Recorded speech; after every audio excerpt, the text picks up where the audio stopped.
প্রথম প্রশ্ন ভাইয়ের যে কুড়িয়ে পাওয়া জিনিস, এর উত্তর নবী সাল্লাল্লাহু আলাইহি ওয়াসাল্লামের হাদিসে রয়েছে। সাহাবী জিজ্ঞেস করলেন কুড়িয়ে পাওয়া জিনিসকে লোকতা বলা হয়, লোকতা সম্পর্কে পাওয়া গেলে কি করব? নবী সাল্লাল্লাহু আলাইহি ওয়াসাল্লাম বললেন আররেফা সানাতান, 1 বছর ঘোষণা করো। তারপরে কি করব? তারপরে তোমার ইচ্ছা, তারপরে তোমার ইচ্ছা। ফাসানুকা বিহা, নবী সাল্লাল্লাহু আলাইহি ওয়াসাল্লাম বলেছেন। এখন এর বিস্তারিত ব্যাখ্যা হচ্ছে যে আপনি যখন কোনো কিছু কুড়িয়ে পাবেন, যে এলাকায় পেলেন সেই এলাকায় যেইভাবে সম্ভব ঘোষণা করবেন।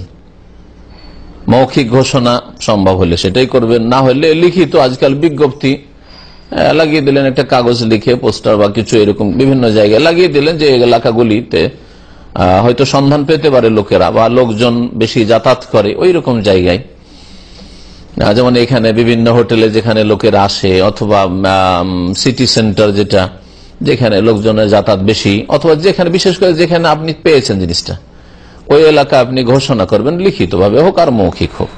1 বছর পর্যন্ত ঘোষণা করবেন, জিনিসটা সুরক্ষিত রাখবেন। যদি সেটা পচে সরে যাওয়ার জিনিস না হয়, পচে সরে যাওয়ার জিনিস হয় তাহলে সেটা খেয়ে নেবেন, ব্যবহার করে নেবেন, তারপরে যদি আসে তাহলে তার মূল্য দিয়ে দিবেন।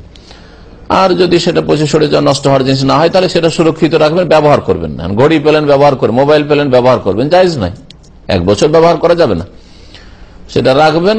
1 বছর পরে যদি না আসে, 1 বছর পরে আপনি সেটা দান খেয়রাত করে দিতে পারেন, সেটা আপনার প্রয়োজন আপনি নিজে ব্যবহার করতে পারেন।